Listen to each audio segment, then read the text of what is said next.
Movie की शुरुआत होती है स्कॉटलैंड के हाईलैंड जगह से होती है, जहां पर जमी नाम का लड़का अपने दोस्तों के साथ टीवी देख रहा था। तभी अचानक बाहर तेज सायरन बजने लगता है। उसी समय जमी की आंटी घबराई हुई अंदर आती है। उसने बच्चों से कहा कोई भी अपनी जगह से नहीं हिलेगा, फिर दरवाजा बंद करके बाहर चली जाती है। कुछ ही देर बाद बाहर से डरावनी आवाजें आने लगी, जिससे सभी बच्चे डर जाते हैं। जमी डर के बावजूद दरवाजे के पास गया और अपने पापा को पुकारने लगा, लेकिन तभी दरवाजा जोर जोर से हिलने लगा और अगले ही पल वह टूट जाता है और ज़ॉम्बी जैसे डरावने इन्फेक्टेड अंदर घुस आए। जैसे ही वे अंदर आए, वे बच्चों पर टूट पड़े और उन्हें बेरहमी से नोच नोच कर खाने लगे। लेकिन जमी जो दरवाजे के पीछे छुपा हुआ था, इसलिए वो बच गया। उसने मौका देखकर वहां से भागने की कोशिश की। भागते हुए उसकी नजर दूसरे कमरे में पड़ी, जहां उसने देखा कि उसकी माँ को भी इन्फेक्टेड घेर कर खा रहे थे। वो डर के मारे पूरे घर में दौड़ता रहा और देखता गया कि उसके सारे रिश्तेदार एक एक करके ज़ॉम्बी में बदलते जा रहे थे। लेकिन वह किसी तरह घर से बाहर निकलने में सफल हो गया। बाहर का नजारा बहुत ही भयानक था। हर तरफ ज़ॉम्बी ही ज़ॉम्बी थे। जमी को याद आया कि उसके पिता चर्च में हैं, तो वह तुरंत वहां की ओर भागा। लेकिन चर्च में पहुंचने पर उसे और बड़ा झटका लगा। जमी के पिता, जो एक फादर था, वो यह मान चुका था कि ज़ॉम्बी लोग कोई बुराई नहीं है, बल्कि यह तो भगवान का न्याय है। फिर उसने जमी को अपना सोने का क्रॉस दिया और कहा कि भगवान पर विश्वास बनाए रखना। इसी बीच अचानक खिड़कियां टूटने लगी और ज़ॉम्बी चर्च के अंदर घुस आए। ये देखकर जमी डर के मारे वहां से भाग गया और एक कोने में छिप गया। लेकिन उसका पापा वहीं पर रुक गया। कुछ ही पलों में ज़ॉम्बी उस पर टूट पड़े और जमी के पिता भी ज़ॉम्बी में बदल गए। ये सारी तबाही रेज वायरस की वजह से हुई थी। यूरोप ने इस वायरस को अपने इलाके में फैलने से रोक दिया था और यूके को पूरी तरह दुनिया से काट दिया गया। अब यूके बर्बाद हो चुका था और जो बचे थे उन्हें अपनी जान खुद बचानी थी। 28 साल बाद कुछ बचे हुए लोग लिंस फार्म आइलैंड पर रहते थे, जो समुद्र से घिरा एक सुरक्षित इलाका था। आज का दिन खास था क्योंकि एक बच्चा स्पाइक पहली बार ज़ॉम्बी से लड़ना सीखने वाला था। उसका पिता जमी रोज की तरह सुबह नाश्ता बना रहा था, लेकिन तभी उसकी बीमार पत्नी ईसा के गिरने की आवाज आई। ये सुनते ही जमी और स्पाइक दौड़ते हुए उसके कमरे में पहुंचे। जब ईसा को पता चला कि स्पाइक आज पहली बार ट्रेनिंग पर जाएगा, तो वह घबरा गई और गुस्सा करने लगी। उसकी थोड़ी जमी से बहस हुई, लेकिन फिर अचानक वो शांत हो गई। दरअसल ईसा भूलने की बीमारी से पीड़ित थी। उसे बातें याद नहीं रहती थीं और कई बार उसे यह भी समझ नहीं आता था कि उसके आसपास क्या हो रहा है। थोड़ी देर बाद रसोई में स्पाइक की मुलाकात सैम से हुई, जिसने उसे एक नया धनुष गिफ्ट में दिया। उसके बाद जमी और स्पाइक जब घर से बाहर निकले, तो गांव के कई लोग रास्ते में खड़े थे। वो सब स्पाइक को पहली ट्रेनिंग के लिए शुभकामनाएं दे रहे थे। जब दोनों शहर के गेट पर पहुंचे, तो जेनी ने उन्हें रोककर एक आखिरी जरूरी बात याद दिलाई। जो बाहर जाता है वह अगर खुद लौट आए तो ठीक है, लेकिन अगर कोई वापस ना आए तो उसे ढूंढने कोई नहीं जाएगा। हम पहले ही बहुत लोगों को खो चुके हैं। फिर जमी और स्पाइक आगे बढ़े और एक पतला रास्ता पार करके मुख्य जमीन पर पहुंचे। रास्ते में जमी पुराने जमाने की बातें करता रहा। इसके बाद वे दोनों एक पुल पार करके जंगल में प्रवेश करते हैं। अब दोनों पूरी तरह सतर्क हो जाते हैं।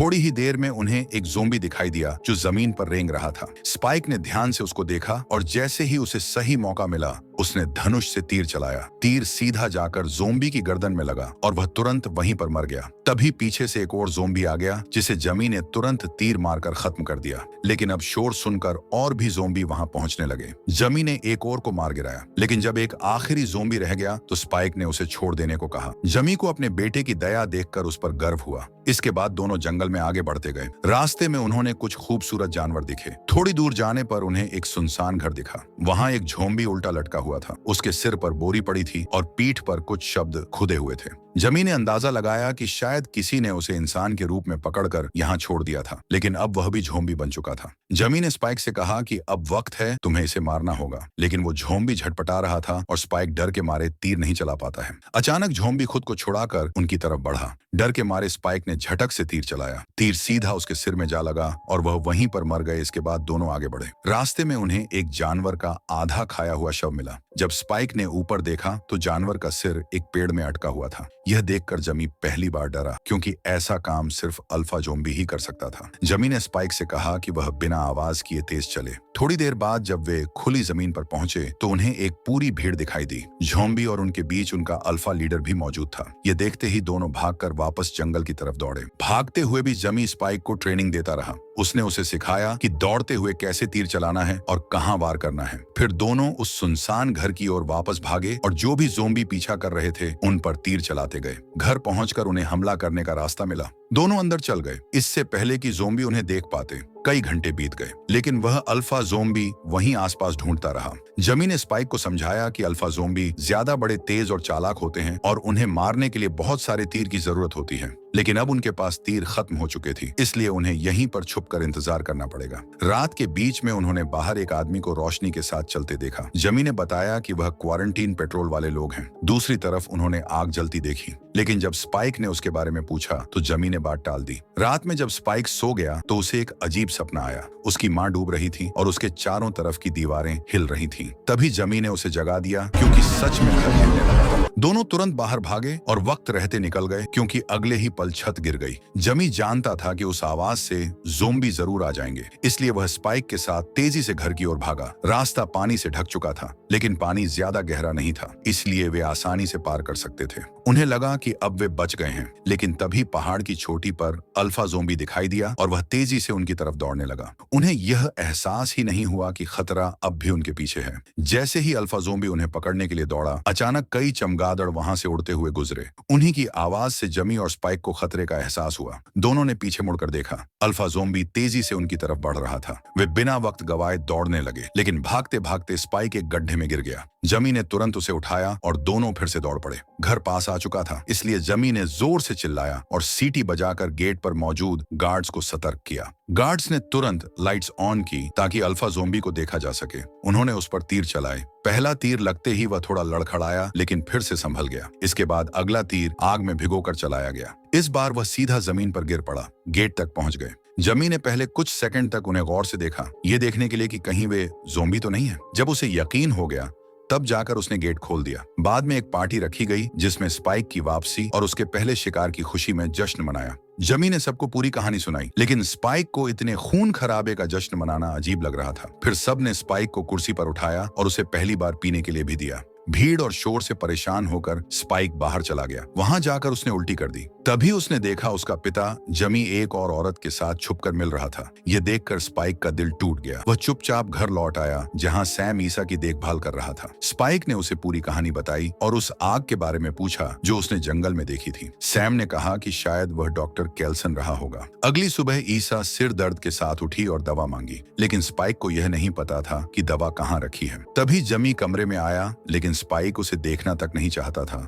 और वह चुपचाप वहां से बाहर चला गया। कुछ देर बाद स्पाइक ने हिम्मत जुटाकर जमी से पूछा कि उसने डॉक्टर केल्सन को ईसा को देखने के लिए क्यों नहीं बुलाया। जमी ने गहरी सांस ली और बताया कि केल्सन अब पागल हो चुका है। फिर उसने वो घटना सुनाई जो 15 साल पहले हुई थी, जब वह कुछ फौजियों के साथ केल्सन को ढूंढने गया था। वहां हजारों लाशें एक सीध में सजाई हुई थी और उनके बीच एक बड़ी सी आग जल रही थी। तभी डॉक्टर केल्सन खुद आया और उन लाशों को आग में डालने लगा। उसने दूर से ग्रुप को देखकर हाथ भी हिलाया, लेकिन वो नजारा इतना डरावना था कि सभी वहां से भाग खड़े हुए। ये सब सुनने के बाद भी स्पाइक चुप नहीं रहा। उसने गुस्से में कहा कि चाहे डॉक्टर केल्सन कितना भी पागल क्यों ना हो, ईसा को उसकी मदद की जरूरत है, और फिर अपने पिता के अफेयर की बात छेड़ी। ये सुनते ही जमी ने गुस्से में उसे थप्पड़ मार दिया, लेकिन उसे तुरंत पछतावा भी हुआ। स्पाइक कुछ बोले बिना सीधा ऊपर चला गया और अपनी माँ के पास बैठ गया। जब जमी पीछे पीछे गया तो स्पाइक ने चाकू निकाल लिया और कहा, हमारे से दूर रहो। जमी ने आसानी से चाकू ले लिया, लेकिन मामला ना बिगड़े इसलिए उसने चाकू वापस उसे दे दिया और वहां से चला गया। कुछ देर बाद स्पाइक ने एक अनाज का गोदाम में आग लगा दी। फिर भागकर गार्ड्स के पास गया और कहा,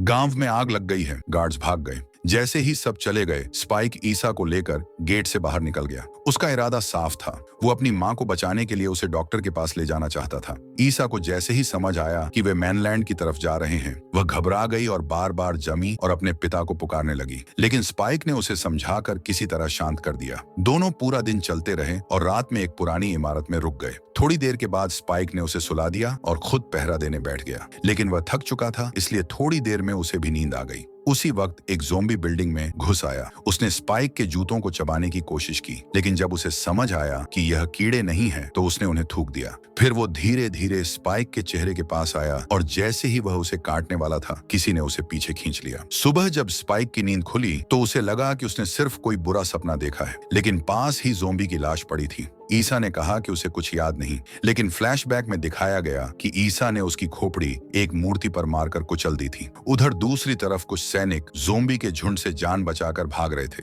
वे जितना हो सके उतने ज़ोंबी को गोली मारते रहे, लेकिन धीरे धीरे उनकी गोलियां खत्म होने लगी। तभी कुछ सैनिकों को ज़ोंबी ने काट लिया और वे भी बदलने लगे। बाकी बचे सैनिकों को मजबूरी में अपने ही साथियों को मारना पड़ा। अंत में किसी तरह 3 सैनिक बच पाए और भागकर एक टनल में घुस गए। उन्होंने जल्दी से गेट बंद कर दिया ताकि ज़ोंबी अंदर ना आ सके। इसके बाद वे टनल के अंदर जाना शुरू किया। तभी एक अल्फा उन पर टूट पड़ा। उसने एक सैनिक का सिर और रीढ़ की हड्डी एक साथ तोड़ दी और उसी हड्डी से दूसरे सैनिक को भी गिरा दिया। तीसरा सैनिक यह सब देखकर घबरा गया और जैसे तैसे टनल से भाग निकला। इधर स्पाइक और ईसा अपना सफर जारी रखे हुए थे। ईसा को बार बार भ्रम होने लगा था और वह कभी कभी स्पाइक को ही अपना पापा समझने लगती थी। तभी उसकी नाक से खून बहने लगा और खून की गंध से एक इन्फेक्टेड वहां आ गया। स्पाइक ने बिना देर किए तीर चलाकर उसे मार डाला। फिर और ज़ोंबी वहां पहुंचने लगे तो दोनों भाग खड़े हुए। स्पाइक ने तीर चलाते हुए उनका पीछा करने वालों को रोका। आखिर में वे दोनों एक पुराने गैस स्टेशन तक पहुंच गए। अंदर जाने के लिए उन्होंने मिलकर दरवाजा खोला, लेकिन जैसे ही अंदर घुसे उन्हें वहां गैस की तेज गंध महसूस हुई और सांस लेना मुश्किल हो गया। इतने में कुछ ज़ोंबी भी उनके पीछे अंदर घुस आए, जिसे स्पाइक और ईसा को फिर से भागना पड़ा। स्पाइक ने कुछ चीजें उठाकर ज़ोंबी पर फेंकी, लेकिन ज़ोंबी की संख्या बहुत ज्यादा थी और उन्होंने दोनों को चारों तरफ से घेर लिया। तभी ऊपर की छत में एक हैच खुला और एक सैनिक एरिक ने नीचे झांकते हुए कहा, जल्दी से कहीं छुप जाओ। फिर एरिक ने ज़ोंबी पर गोलियां चलाई। गोलियों की वजह से एक जोरदार धमाका हुआ। आग की लपट्टों में सारे ज़ोंबी जलकर मर गए। ईसा और स्पाइक ने समय रहते सही जगह छिपकर अपनी जान बचा ली। जैसे ही माहौल शांत हुआ, दोनों बाहर निकल आए। बाहर आते ही ईसा को तेज सिर दर्द होने लगा और उसने उल्टी कर दी। तभी एरिक उनके पास आया और स्पाइक से आगे का रास्ता पूछा, लेकिन जब स्पाइक कुछ नहीं बता पाया तो एरिक घबरा गया। आखिर में उसने तय किया कि वह उनके साथ चलेगा और सफर के दौरान ईसा को गोद में उठाकर चलने की भी जिम्मेदारी ले ली। कुछ घंटों बाद तीनों ने थोड़ा आराम किया। एरिक ने अपने फोन से सिग्नल देखने की कोशिश की, लेकिन नेटवर्क नहीं था। स्पाइक ने पहले कभी फोन नहीं देखा था, तो एरिक ने उसे बताया कि फोन कैसे चलता है और अपनी गर्लफ्रेंड की फोटो भी दिखाई। तभी फोन की बैटरी खत्म हो गई और गुस्से में एरिक ने फोन फेंक दिया। फिर तीनों फिर से चल पड़े। रास्ते में ईसा को कोई आवाज सुनाई दी और वह अकेली ही उस तरफ बढ़ गई। थोड़ी दूर उसे एक पुरानी ट्रेन दिखी। ट्रेन के अंदर जाकर उसने देखा कि वहां एक ज़ोंबी महिला प्रेग्नेंट हालत में पड़ी थी। शुरुआत में वो महिला गुस्से में थी, लेकिन ईसा ने दिखाया कि वो कोई नुकसान नहीं पहुंचाएगी और उसकी डिलीवरी में मदद करने लगी। थोड़ी देर में स्पाइक और एरिक वहां पहुंचे। ईसा ने स्पाइक से नाल काटने को कहा और फिर पानी से बच्चे को साफ किया, लेकिन जैसे ही वो महिला जोर से दहाड़ी और आगे बढ़ी, एरिक ने उसे गोली मार दी। इसके बाद एरिक बच्चे को भी मारना चाहता था, लेकिन ईसा और स्पाइक ने उसे रोक लिया और कहा कि बच्चा पूरी तरह इंसान है। उसी समय छत से एक ज़ोंबी का हाथ नीचे आया और एरिक को पकड़कर ऊपर खींच लिया। थोड़ी देर बाद वही ज़ोंबी ट्रेन के अंदर कूदा। ये कोई आम ज़ोंबी नहीं था, बल्कि एक अल्फा था। जैसे ही उसने मरी हुई ज़ोंबी महिला को देखा, वो गुस्से से आग बबूला हो गया और उनका पीछा करने लगा। स्पाइक ने उसे रोकने के लिए लगातार तीर चलाए। तीर से अल्फा को ज्यादा नुकसान नहीं हुआ। जैसे ही स्पाइक, ईसा और बच्चा ट्रेन से बाहर निकले, अल्फा भी उनके पीछे कूद पड़ा। लेकिन उसी वक्त डॉक्टर केल्सन वहां पहुंच गया और उसने अल्फा को एक नींद की दवा वाला डांट मारकर बेहोश कर दिया। फिर डॉक्टर केल्सन ने अपना परिचय दिया।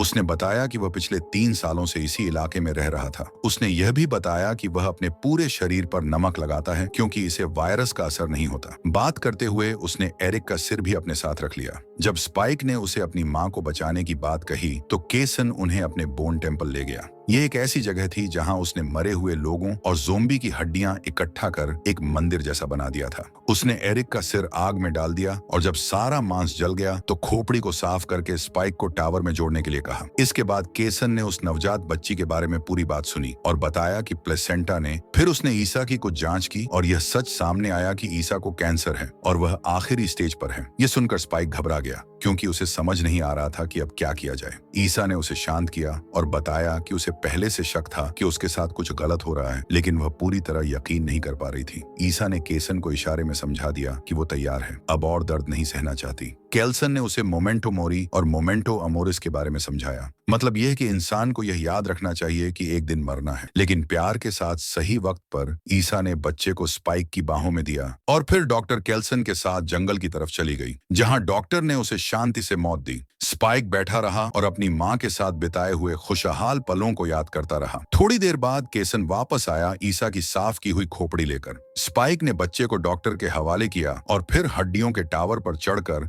ईसा की खोपड़ी को सबसे ऊपर रख दिया। उस वक्त सूरज उग रहा था और आसमान सुनहरा हो गया था। तभी एक अल्फा दौड़ता हुआ मैदान में आ गया। केल्सन ने बच्चों को बचाने के लिए उन्हें एक छुपे हुए गड्ढे में धकेल दिया, जिसे उसने खास तौर पर बनाया था। अल्फा ने उन्हें ढूंढ लिया और ढक्कन को हटाने की कोशिश की, लेकिन हिला नहीं पाया और चला गया। सभी को लगा कि अब वे सुरक्षित हैं, लेकिन तभी अल्फा वापस आया, लकड़ी तोड़कर अंदर घुसा और केसन को पकड़ लिया। फिर वो उसका गला दबाने लगा। ये देख स्पाइक ने तुरंत डॉक्टर की एक नींद की दवा वाली सुई उठाई और अल्फा के हाथ में चुभो दी, जिसे अल्फा वहीं गिर पड़ा। इसके बाद स्पाइक एक टोकरी में बच्चे को लेकर शहर की ओर निकल पड़ा और बच्चा पूरी तरह सुरक्षित है। 28 दिन बाद स्पाइक मुख्य जमीन पर घूम रहा था और जानवरों का शिकार करके जिंदा था। तभी एक ज़ोंबी उसकी तरफ बढ़ा, लेकिन स्पाइक ने बिना घबराए एक ही तीर से उसे मार गिराया। थोड़ी देर बाद और ज़ोंबी आने लगे तो स्पाइक को भागना पड़ा। रास्ता एक बड़ी चट्टान से बंद था, लेकिन वहां बस एक ही ज़ोंबी पहुंचा, जिसे स्पाइक ने फिर से मार दिया। तभी पीछे से किसी ने आवाज निकाली। ये बड़ा हो चुका जमी था, जिसने अब भी अपने पापा का क्रॉस पहना हुआ था। तू कमाल का लड़का है।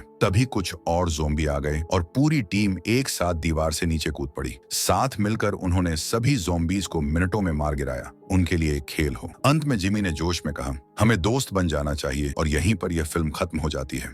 अगर आपको यह कहानी पसंद आई हो तो वीडियो को लाइक करें,